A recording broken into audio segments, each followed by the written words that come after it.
Welcome back to the show, everyone. Joining me now is Assemblymember Diane Dixon. Thank you so much for coming. You are running for Orange County Board of Supervisors. I am. Yes, wonderful. Let's get a little bit of background and understand what your vision is for Orange County and our community. Well, thank you, Bree. It's always fun to be here and to update your viewers and listeners as to what's going on around them in their community. Currently, I am still the state assembly person for this district, for Laguna Woods, Assembly District 72. I'm the assembly member, and I was reelected last November, so I'm in my second term, and that will continue through August of 2026. During next June, I will be running for supervisor, but today we'll talk about what's going on in Sacramento. I don't know if you're doing one broadcast, but we'll talk about what I did in Sacramento. Let's get in as much as possible because you're owed a big congratulations. Wonderful accomplishments you've had. Well, I appreciate that. I just learned this week, I had a total of this part of the session, 8 bills signed into law by the governor, which means working across the aisle and working on issues that both sides can agree, get it through the committee system, the structure process on the assembly side, and then on the Senate side, and then get it on to the governor. And it's a process. It takes 9 months. And I'm very proud of that because these are bills that affect our communities, our residents, our people, business, residents, everyday experiences to just make life a little bit better and not too controversial. I got support on many different levels. So I'd like to talk about that if you would like me to. Yeah, you had mentioned in your show notes AB 1272. 1272, correct. This is something that many of your listeners may relate to. There have been a lot of discussions in this area about Department of Motor Vehicles. I'm not going to get into the fact that DMV closed down an office here nearby. That's a done deal. Sadly, I fought against that, got a lot of letters to keep that DMV office here in Laguna Niguel, I guess it was. It closed, and I would like to hear from people, your listeners, of how that's inconvenienced them, because I don't think we should just let it sit there. But on another DMV-related issue, many of your listeners and viewers may have had this experience where you need to renew your vehicle registration or any other activity you need to do with DMV. And what I did to renew a vehicle registration, and then up popped, I typed in DMV, just like anybody else would, and I get a DMV company that was not part of the state of California. It was a private company. And my mistake was I didn't notice that their email address did not say .gov. Any state agency or state or federal, local, city, county, state or federal government agency will say in their email address .gov. This said .org. I didn't notice that. Anybody could do the same thing. So the consequence was the cost for vehicle registration going through this outside entity was $300 more than the cost to state DMV. So I said to my staff, has this ever happened to anybody? Apparently it's happened to a lot of people. I did a bill on it. So now it was signed into law by the governor, and it is against the law for anyone to present themselves as DMV if they're not a state agency. So do those URLs get shut down then? Well, they cannot operate. The state will enforce it in some way, but my bill now makes that illegal. It cannot function, so the state will go after it. That's an important point, though. Once you get something signed into law, you have to make sure you follow up to make sure how do you enforce that? That is being enforced on any law. And I will be following up on that. But just as an early warning to people, computer scams are so prevalent today. In fact, on that point, I've had a number of senior scams because they target senior citizens. I'm happy to talk about that as well. I think I had one in this building not too long ago.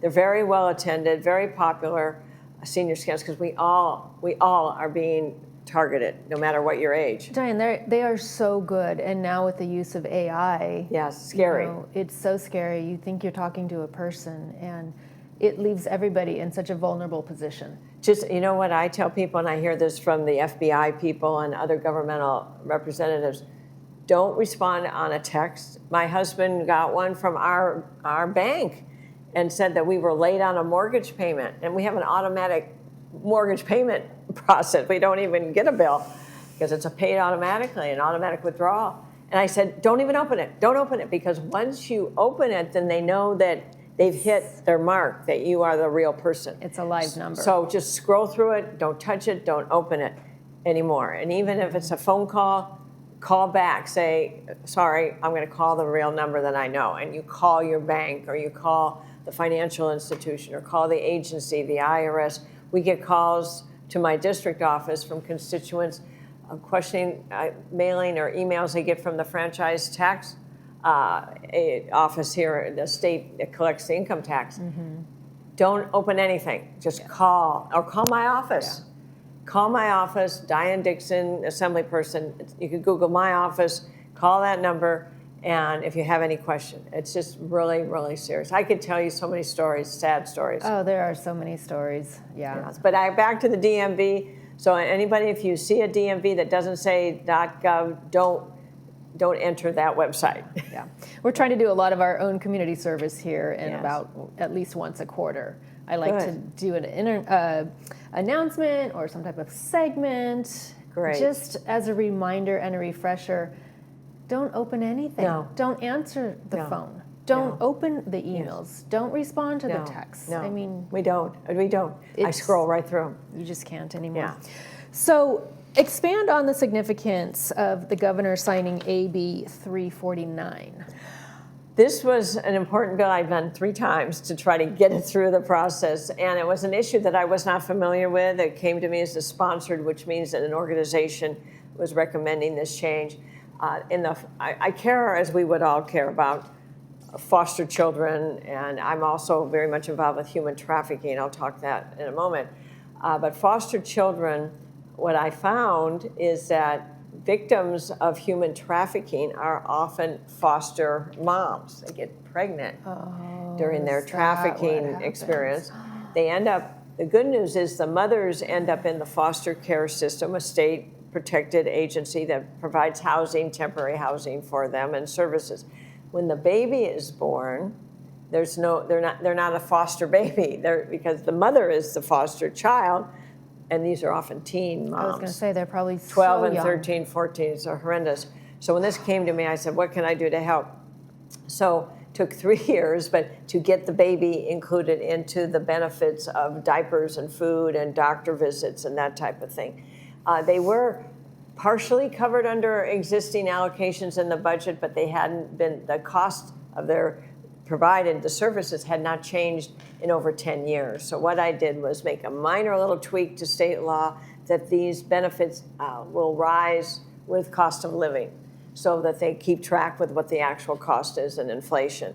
It took 3 years. I got through, the toughest thing is to get through appropriations, which is good that the committee, appropriations committee is monitoring spending. And I got it through because it will start in January 2026 and then track on cost of living from that point forward. So it was really important to me. It helps teen moms who are foster moms and need all the help they can get, because these little babies are going to grow up in a difficult life, sad. and anything we could do to help them. So the sad. governor signed that bill. Congratulations. So I was very thrilled about that as well. Congratulations, yes. Well, do you want me to talk about human trafficking? I was just going to say, I could talk to you for 3 hours. So the governor just signed this bill. know this I is- did a town hall in the district about 9 months ago, and I had a member of the Orange County Sheriff's staff, and a public agency that deals with human trafficking victims. I wanted to know what I could do to help. A lot of people want to help them. So the first question I asked my staff, as well as the sheriff's representative, well, give me some data. Data always is important to understand the issue of how many people are arrested for human trafficking and how many victims of human trafficking. Nobody knew the answer. I said, what do you mean no one knows the answer? The sheriff knows the answer for Orange County, which is great. They keep track within their own state agency. Maybe other localities keep track, but the state of California has no roll-up of what is human trafficking. What is the extent of human trafficking perpetrators as well as victims? So my bill, I went to the chair, the newly named chair, other side of the aisle of the Public Safety Committee. It's often very difficult to get common sense out of under the prior leadership. I said, I knew he had experience in human trafficking. I said, where is there a gap? I had this experience in my town hall. I can't get the data. He says, because there is no repository for data. So it's called the opendata.gov. That's been passed and signed into law. Yes, today is what? This week. Wednesday. Wednesday, on Monday, by the governor. And what this does is require, as with all homicides or assaults or all criminal activities that are fed to a state Department of Justice, California Department of Justice database, we now will track human trafficking perpetrators as well as the victims. So all that data that local agencies collect needs to go into a central database. So when we can talk about how extensive, and it is in Orange County, an extensive problem of human trafficking, and we need to get our arms around this. And then that will provide the data that I can, and others can follow up with other kinds of legislation to help address this growing problem.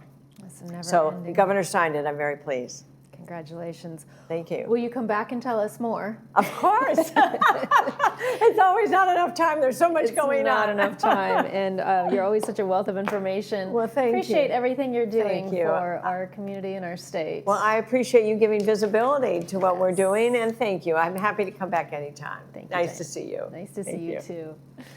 You're watching This Day on Village TV. We'll be back after these messages.